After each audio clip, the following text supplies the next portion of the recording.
Hey, and welcome to the Jade Throne on YouTube. It's me, Shay, coming to you again with another video.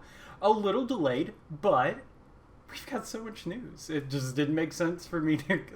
About the time I made a video to cover any of these things, the article came out, and just I didn't get to speculate anymore. So I figured now that the majority of everything's out, we can kind of take a look at everything. So since our last video, we had a video go up on the on the Legend of the Five Rings website, letting us know kind of a roadmap, honestly, of different things that are happening over the next like year plus. So nice little video. Totally recommend you checking it out. And I think this is probably going to come up as Gencon's already in full swing, but everything we're going to be talking about in this video is actually at the con. And, I'm sure you guys have all seen the videos and, pictures and everything on social media. So, but for what it's worth, we had several things announced, and we can kind of extrapolate on some of them now that we have more information. The first of those is, dude, we're getting a video game. Finally, like decades in the, decades coming, we finally get a Legend of the Five Rings video game. So the studio it's coming from, they in the past have made it was I think it's Immortal Wars Vampire. It was basically a kind of turn-based, and it had cards like Battler. Seemed to be fairly well received. I think it had like an 86% on Steam. So interesting. That's the only other game they made. So from past games, that was actually released on both like consoles and computer and everything. So fingers crossed. I know a lot of people are like, oh, this is just going to be a mobile game cash grab, but I mean, even from the thing, so it's going to be a single-player roguelike auto battler. If you haven't played auto battlers, there are several really fun ones out there. Team Fight Tactics, I believe, is like one of the first ones, but it's basically that auto chess or chess genre. You basically get various little characters, you place them on a grid, and it like auto fights out. So it's a lot of strategic planning on the front end and less like executing it there on the ground. And then the roguelike element, if you're not familiar with what a roguelike is, it's kind of, you don't get attached to your character. You just, every time your character dies, you generate a new character, and certain things and aspects kind of carry over, or traits and things, and it is about kind of just going at a problem, the same problems, but slightly differently because of like a little bit of randomization. So this kind of strikes me as what we're going to be getting is you're going to be generating a bunch of, random little crab boys, and you're going to throw them at the Shadowlands until you succeed. And I think there's a lot of fun you could do in that design space. To be honest, this, I think, will be either a budget title or a free-to-play. If it's free-to-play, I'm hoping it's only, like, cosmetics are microtransactions. But, really my minimum viable product for this to be, like, a success in my book is just not predatory transactions in it. And if it's something that, I can get a couple of weeks of just a lot of fun throwing crabs at the problem until the problem is solved, I think that's going to be fun. The fact that it is designating it a single player roguelike auto battler, I do think it's not going to be your Warhammer Tacticus or anything like that mobile games where it's like wait 8 hours before you can upgrade your base. I think it's going to be something a little more like honed. And knock on wood, hopefully we get like some kind of card element with it. It'd be fun to get little cards. But we don't know a lot about this. We didn't get a trailer. It's just announced, so grain of salt, take it with what you will. I think the concept works really well if you're wanting to do kind of an entry level, like kind of Legend of the Five Rings into like the video game sphere. Crabs fighting the Shadowlands is a very visually evocative thing for L5R, and I think is a great entry point for the setting for like a casual like person. So, you know, you don't want to go pure samurai politics right out the gate, you know, until hopefully their second one is our Crane Clan Detective, the game, because I would play Crane Clan Phoenix Wright with the Daidoji Shin character. But yeah, I think this is going to do really well. I'm excited. Hopefully in the coming months we'll get to see some trailers and stuff of what it looks like. I'm curious to what they're going to do with art style. If it's going to be a more chibi Crabs, or if they're going to try to go with something more in line with the artwork. I am torn on what I want, because little like bobble-headed crab samurai running at, you know, ooky spooky Shadowlands does sound fun. But the other things that kind of got announced, they announced the art book finally coming out. As of this recording, it has sold out at Gencon. So everything we've seen about it at Gencon, beautiful. Just a coffee table book. We'll see, as you know, we got some samples. There's a whole sample PDF if you want to look at like what it, you know, the whole sample PDF if you kind of, you want to give it a look. I poked it open. It was pretty, like, the art was good. There were a few pieces I was not familiar with. I'm not sure if they are like RPG pieces or something, but it's always cool to see some of the art, or, you know, some of the art that also we didn't get to see the full thing because of card frames. So some really cool stuff with that. They also announced, I think, yeah. So we got the authors of our Clan Wars books. By the way, we're getting Clan Wars books. So they kind of announced in the video, we're going to be revisiting the Clan War in a lot more depth than we did previously, which, if that's not hyperbole, originally the Clan War, on top of the fictions, the cards, all that, there were actually 7 novels that came out, one for each of the clans. That kind of was a snapshot in the Clan War of things going on. So, you know, hey, if they're looking for more ambitious than that, we might get a lot of books. Our little own L5R Horus Heresy. But both of our authors here, they both have.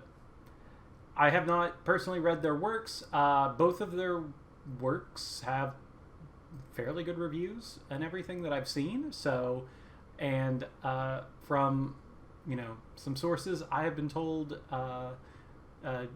Julie there, her books are very much in the vein of L5R, like tone and theme wise. So I'm actually very excited. The Aconite books have been really good that I've read. I've read like the Daidoji Shin, and I need to get back to and finish up, you know, Curse of Honor and the first of the 100 books. But yeah, no, they're good books. I need to pick up the Aichiban books as well, which that's the other big thing is the second one of that duology is out at Gen Con for early release. But both Heart and Soul of Ichiban should both be on, like, if you buy them digitally or from Aconite or wherever you buy books, should be, I think they said, by September. So keep an eye out for those. I am, as soon as I finish the final book of Stormlight Archive, I will actually probably be downloading and chugging through both of the Ichiban books, because, you know, after some Brandon Sanderson, you know, the other books just seem so much quicker to read through. So we got those. We also know, because of the stream, that we're getting a Dark Horse comic in 2025 focused on the Clan War. So that's something to keep in mind and keep an eye out. It looks like this is not like there are long-ranging plans is what we're seeing. The fact that they have content planned out all the way to 2025 and are working with Dark Horse, which is like a pretty big comic publisher for those of you who don't follow comics. So it's also nice because if we segue, I realized I forgot to pull up the couple newest articles. So, speaking of Dark Horse, we've got a Dark Horse Togashi Yokuni figurine, which, this is a chunky boy. Where is it? They give the exact like dimensions.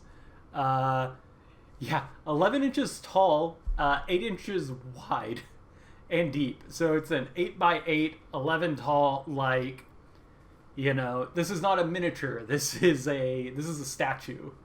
And it goes for typical to what you're seeing in like that kind of sphere for like these, you know, fancy statues. I think he's going to the 250 something range, is what I think folks were saying it was going for. So that's fair. I have seen less go for much more when it comes to statues. So not my sphere, but I know folks, and sometimes they tell me the prices, and I'm like, oh my. The other thing from Dark Horse is the map print. So this is the big map we saw. I believe this is the same one we saw in Adventures in Rokugan. Like the art style and everything. And it's just a map of all of Rokugan. And yeah, it's a nice print. I think it's going to be a limited print run. I think they said only 300. But 18 by 24... big wall scroll kind of thing. So if that's your thing, you can, you know, go grab it. I think, yeah, darkhorsedirect.com. They had some at Gencon. I don't know if those have all sold out, but hopefully they do multiple print runs of this, because like for $50 that's not bad, especially if you're running like RPGs and stuff. It's like a nice reference, like in high quality and everything. Alright, sorry, I am saving. See, I just spoiled them. So yeah, let's do Aconite books. If you're at Gen Con, Soul of Ichiban is there, as was the art book and the author and everything. So that, and then before we get into the like board games that they announced, we do have a Adventures in Rokugan campaign supplement that they showed us, along with some other things that tie in with Ichiban from the Loot Studios free miniatures from a while back. Before the outrage from comments, our folks on the ground, I believe Trevor, friend of the cast, did get confirmation. The Legend of the Five Rings role-playing game 5th edition is getting its Unicorn Clan supplement early next year. So early 2024, Edge was saying there at Gen Con that expect the Unicorn book. So you all can calm down. Everyone gets a thing. But as someone who I have more luck getting people to play Adventures in Rokugan than I do Legend of the Five Rings 5th edition. And hey, it's cool that both systems are getting things. Support is nice. Honestly, you can take stuff from both. Like, just because it's published in Adventures in Rokugan doesn't mean it can't be used in L5R 5th edition. Just because it's an L5R 5th edition doesn't mean you can't bridge stuff over to Adventures in Rokugan lore-wise. So, but yeah, so we got a bunch of stuff focusing on Ichiban, who, if you don't know from the old lore, he's like the founder of the Blood Speakers. I think that's the easiest way to kind of sum up Ichiban.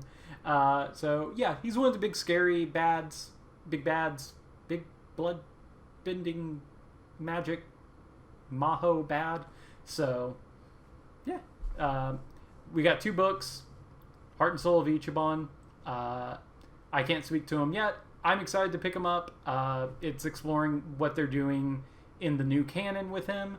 And then the Tomb of Ichiban RPG supplement.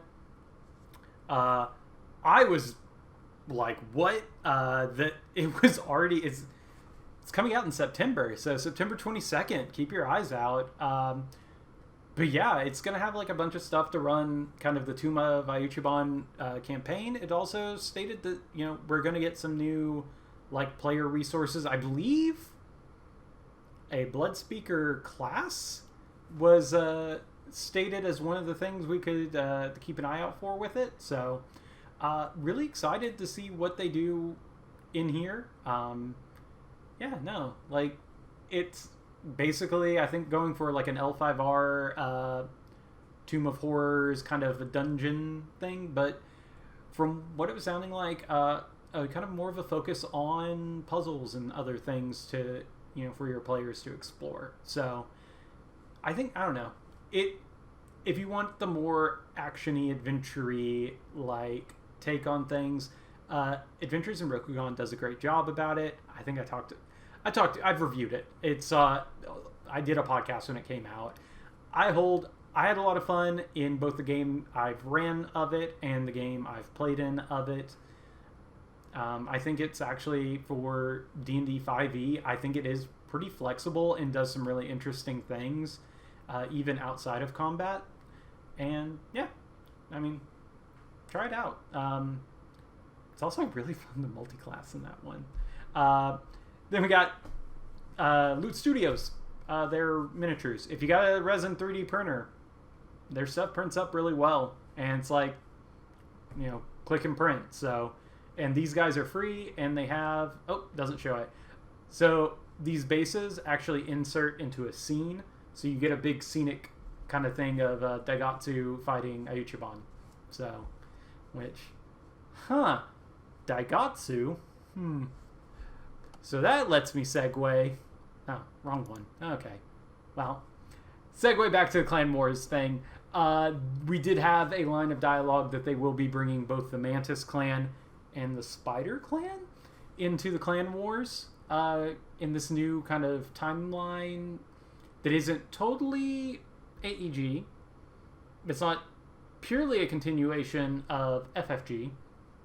So I think we're moving into what's finally, I think, going to be our kind of canon timeline for the brand going forward. So I'm excited. I'm also excited for this. So, Champions of Rokugan. We've wanted it for ages, folks. This is effectively our L5R descent. For those of you who are not familiar, Monolith, they did both a Conan and a Batman board games that are very hero focused. You play through scenarios, you can upgrade over time. Conan, you had like story missions and all this. I believe in Conan it was player versus players, kind of like old school Descent was. So fingers crossed. Let's hope this one has something like either an app or some form of like autonomized. I believe. Oh, I thought it said there's a single player element to this, but I could be. There's been a lot of news articles. But if that's the case, like, I think it is. So, the easiest way to put it, this is closer to an Imperial Assault Descent, Gloomhaven kind of game. You're going to be probably picking one of, the iconic heroes. We have seen the miniatures for Kisada, Tsuko, Kaide, Mitsu. I think...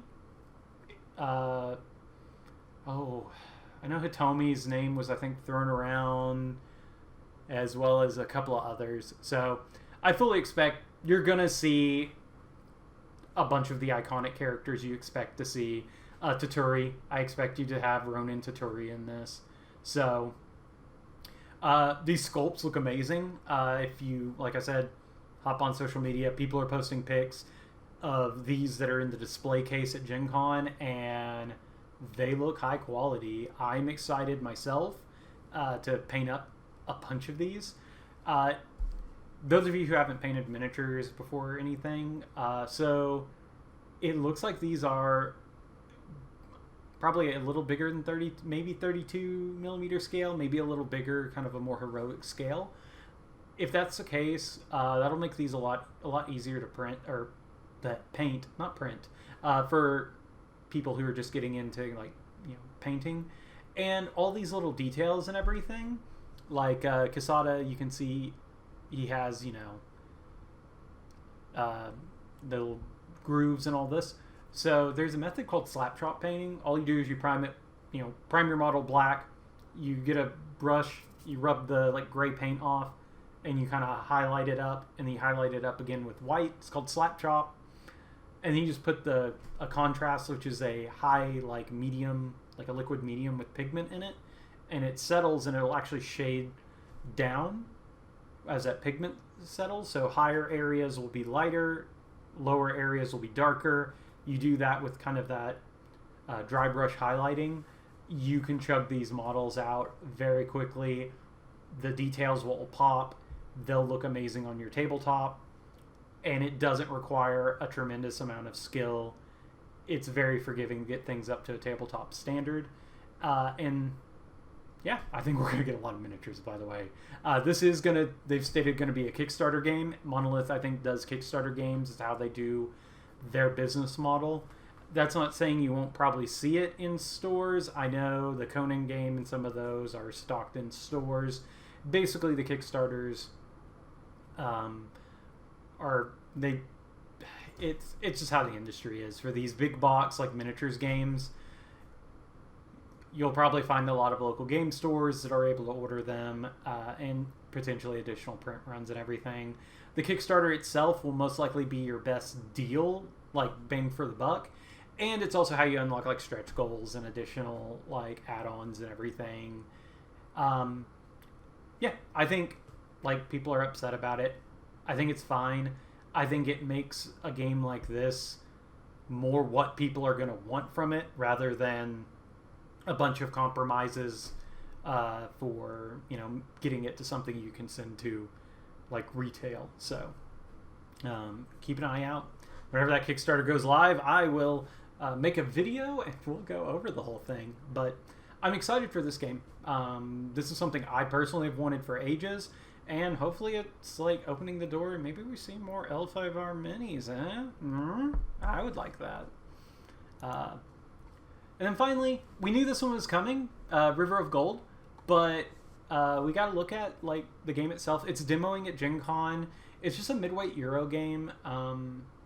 I honestly, the pictures we've seen, it is a gorgeous product, and it looks like it's setting in like the $50-$60 range whenever it's going to be, in stores. And for the component quality and everything, and from what I understand, it's a quick Euro. So if you're looking for like a kind of a quicker mid-ish Euro, like mid-complexity Euro, this seems like it's a great. You can play the old Mantis clan, so it's after my heart. But Scorpion, Mantis, Crab, Crane, you get to play Economic Warfare, the game. So I'm excited for this one.